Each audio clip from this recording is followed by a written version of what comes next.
Coming to you straight from the Rio Grande and beyond.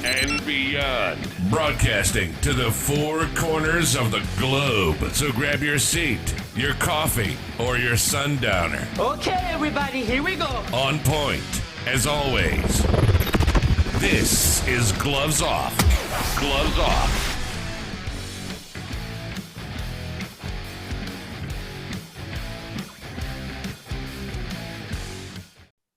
We're back at you in Gloves Off. I'm Paul Buitron. I'm here with Derek Barry of the organization that aids fathers and mothers dealing with interference with child custody, which is Penal Code 2503. How are we doing tonight? Good, sir. Good. It's always a pleasure, Paul. Thanks for having me on. Oh, thanks for you all. Exactly. And I want to thank you all because what you all do is great work throughout Texas. And more people are coming in light of things. I think people are waking up to interference with child custody. It's always happened, but I think more Sure. people are starting to defend themselves. And you're starting to see a different wave, whether it's social media or what has happened, but more people, what I've seen, are asking for help. Well, before they would just get bullied to submission. Understand what I'm saying? Yeah, absolutely. Absolutely. I think a lot more parents are understanding their rights. They're understanding the process. And that's kind of a little bit about what I wanted to talk about this evening to help both moms and dads throughout Texas gain access to their children. Okay. When you talk about process, explain it. What is a process? Let's say a father goes, picks up, or a mother goes, picks up their child, and all of a sudden they're denied the visitation. What's the process a person has to do? Exactly. So one of the things that we do at Texas 2503 is we help parents navigate the process. Everything from once they have that court order that's deemed in best interest of the child, it's time to exercise that possession time. So one of the things that we do is we kind of have a blueprint for moms and dads that are going to help with both the possession access portion of it, and just picking up their child. Nobody thinks about that part of it. Once they get out of court, they think everything's said and done, and quite often, unfortunately, that's just the beginning. A lot of parents retain the child and are unable to exercise their possessionary time, even though a judge has already deemed it in best interest. So that's kind of like where we come in. 2503's interference with child custody. We have a blueprint for parents. We have it in detail, both on our public and private pages through multiple social media platforms. But I guess the first step is making sure that your orders, your court orders, are current and valid. So they're enforceable. So they have some meat and potatoes and they hold some merit to it. Quite often, if you're dealing with orders that have changed in the past 10 or 5 years, it's going to be hard to make that enforceable or to get any front officer to listen when you go to exercise your possessionary time. So first and foremost, make sure your orders are current. Make sure they're valid. Sometimes parents move. If there's a change of address, make sure you update that as well. Both mom and dad, whether you're the custodial or non-custodial parent. The DRO itself, the Domestic Relation Office, helps parents with certain qualifications when they're met with such a process. But often they'll turn you around if your orders are not valid, if they're not current. So I cannot stress that enough. Make sure your orders reflect any changes in recent history, and that way you can move forward with the process. So that's first and foremost. And for a parent that's going through this, where's the first place, or where can a parent get a court order, the decree, the most recent one? Where can he get it? Could it be the county clerk, or where should I? Absolutely. The jurisdiction lies with where the events took place and where the court order was sought. If you're still working with counsel, you can ask them for a copy as well. And quite often you're given a final order. Once that motion to enter is signed off by the judge, you should have a current and valid copy for your records. And keep a hard copy as well as a digital copy. Keep it on your person. Keep it within the vehicle when you go to exercise your possessionary time. That's one of the things that we tell parents is make sure that you have a current valid court order with you. So digital copy as well as a hard copy on your person. So again, you can show that frontline law enforcement officer, hey, I'm supposed to be here at this date, this time, and I'm here to pick up my child. Absolutely. But let's say you have that, and all of a sudden you show up and your child's not there. What are the next steps one should be doing, and how should they call the police, and what should they tell the police when they're calling them? So we promote safety for everybody, everybody involved, the parents, the children, frontline law enforcement, to take a step back. We encourage you to record any conversations and transactions that are taking place. Sometimes a dash cam will be sufficient. Sometimes you can have your own phone on record in your pocket and whatnot. And you're street side and you're near the vehicle. Develop a rapport with your frontline law enforcement as well. There's nothing that says that you can't contact the substation in advance and let them know that you're going to be out on premise, especially if you have a difficult situation. Maybe it's new, maybe it's fresh, maybe there's a lot of emotions still involved. So you can contact your substation, both the municipality or sheriff's office, let them know that you're intending on picking up and exercising your possessionary time, and you have a court order to be at 123 Main Street at 2 o'clock, and you're going to be there. Most often, some of the larger departments will run a standby for custody pickup. That's fine. Some others have safe zones and locations. The problem with that is if you start straying from your original court order, it becomes less enforceable. So what the judge signed off on and what both parents agreed to, make sure you're sticking to. Make sure you're both. Now, you can come to any sort of agreement outside of the order. If mom and dad want to work something out and you're successfully co-parenting, then certainly that takes precedent. That's in the best interest of the child, and we always promote that as well. But if you're faced, which most of our parents are, with a difficult situation, make sure you're sticking to the letter. Make sure you're sticking to the court order as it was signed. So you're there, you're on premise, you're going to pick up the child, and you notified the authorities in advance and let them know, hey, I was going to be here, I was going to pick up, the child's not there.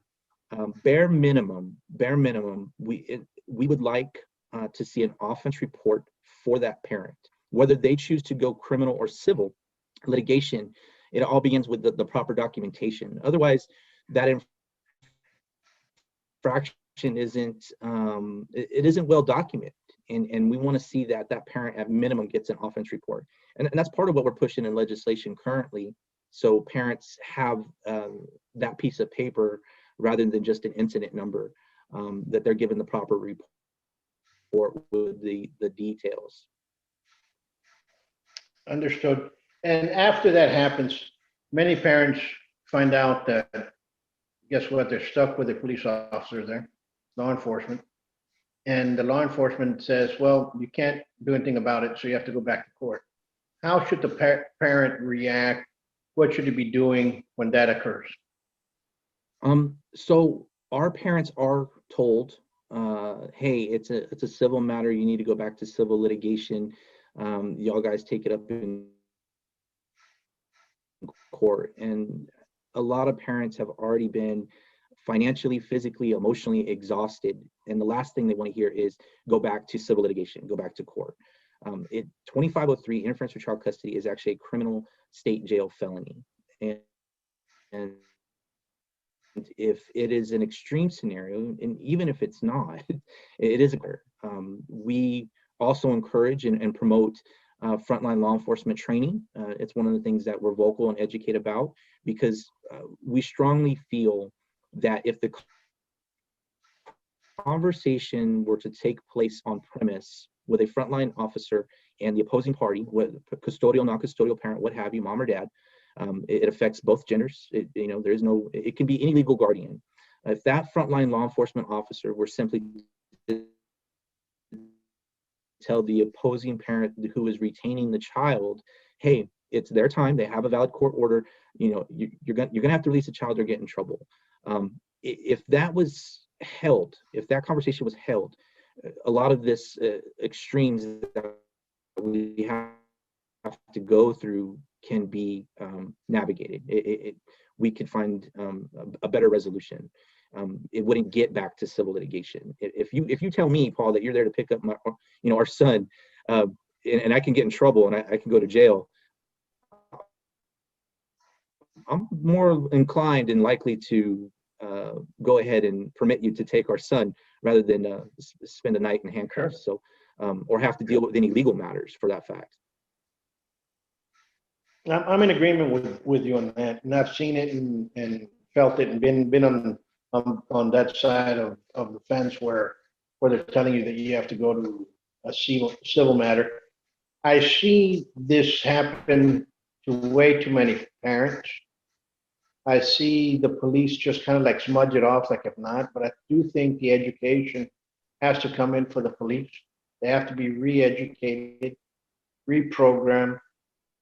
They have to actually acknowledge it. You were there when we were talking to the folks here in Laredo trying to get that going, and they sent that resolution up. Hopefully it passes by for them to give them an infraction for that parent that is not allowed, that's interfering. And that way, well, $750, $1,000 out, whatever the fine is, hits them in the pocket. I guarantee you that the next time, little Billy, little Janie's going to be outside dressed and ready to go. And it's unfortunate that happens, but our society, or those that are supposed to protect us, are the ones that have allowed this to continue. Understand what I'm saying? But then being lax with that,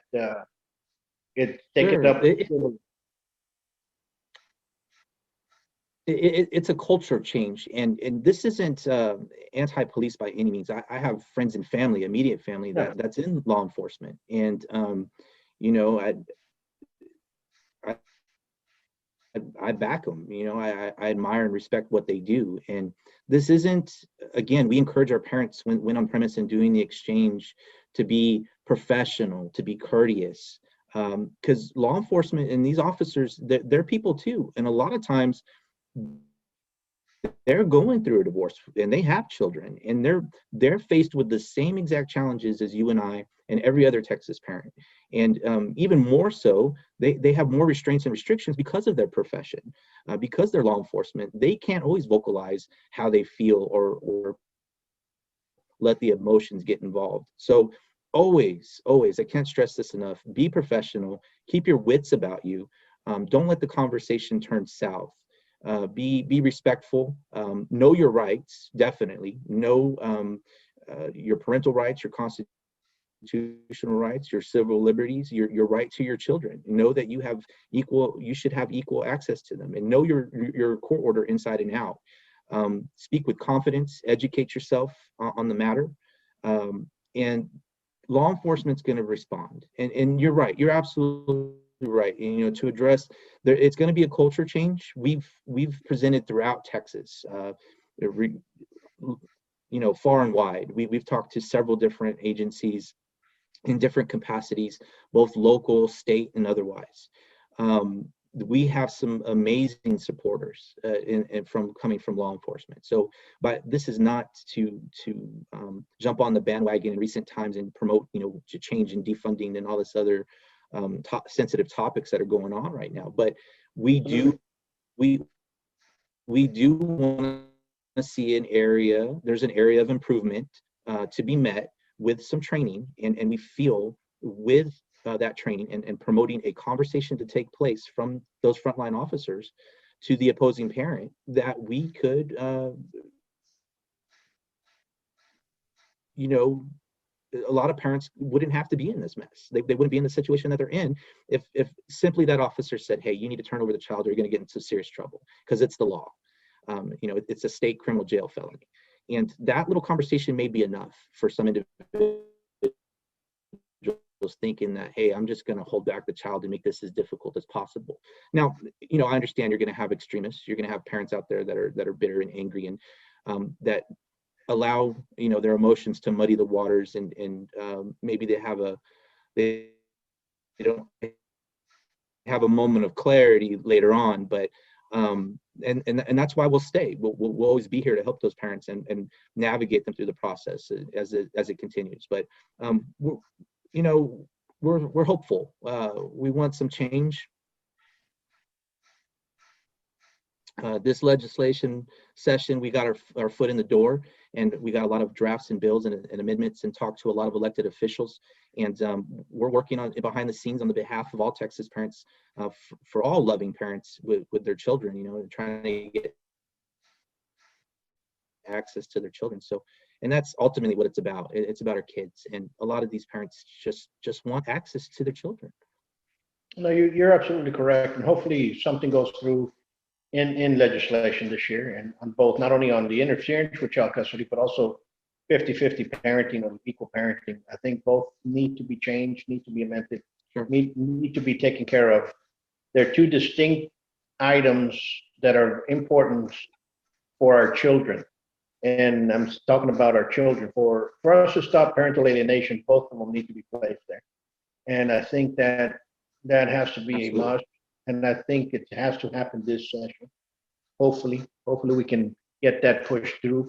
I want to thank you for continue pushing this and going out there and being an advocate, and everybody else that works in the group for 2503. And we'll continue pushing, we'll continue Absolutely. moving. And I want to thank you once more. If somebody wants to get a hold of you, how can they do that?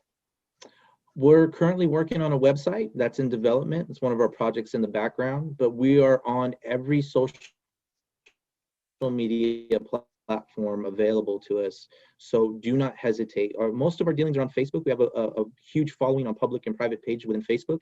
So don't hesitate. You know, simply say you saw the broadcast on your show, and send us an invite, and we'll bring you into the fold, and we'll catch you up to speed and help you out.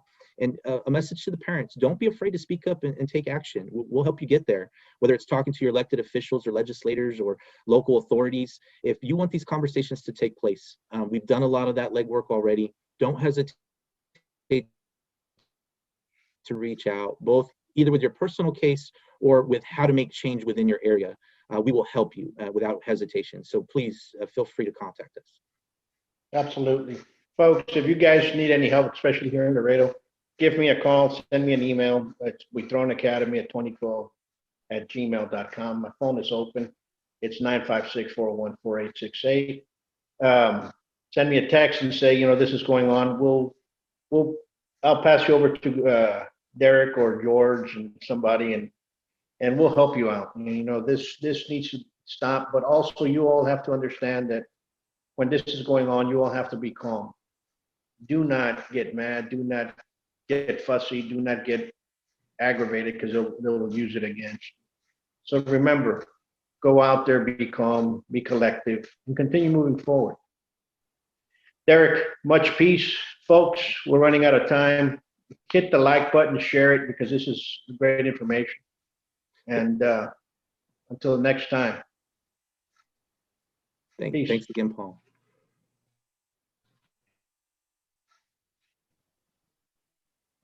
Today, in America, more than 5.5 million men, women, and children train in a martial art regularly.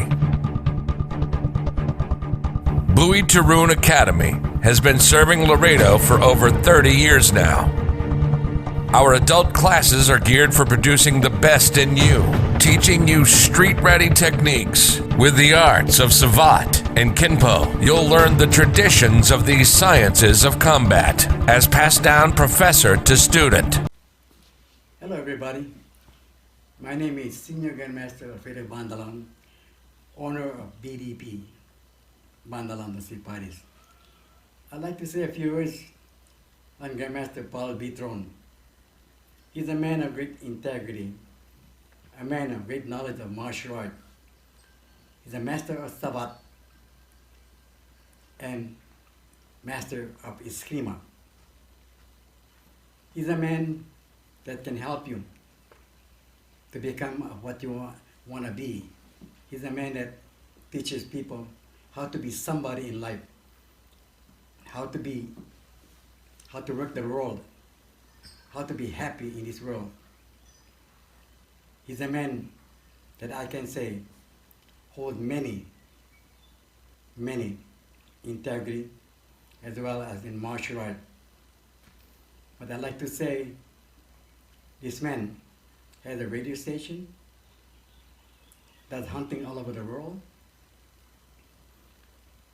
and he works with all kind of people, all walks of life. And all I want to say, that Paul Buitron is a man that can help people to be somebody in life. I'd like to say aloha, thank you. I am Grandmaster Michael Duran of Original Hurones Criminal Federation here in Vallejo, California. Professor Paul Buitrón is an accomplished martial artist who has developed an understanding that as a caretaker in our martial arts, it is his responsibility to keep the art alive and in depth. He acknowledged that it is the students that give the art life. I hold his friendship and his continuing accomplishments in the art in the most highest regard. Thank you. Come train at the Best Kept Secret of Laredo. Give us a call for your free evaluation at 956-401-4868 or check out our website at savat.biz. Follow us on YouTube and Facebook.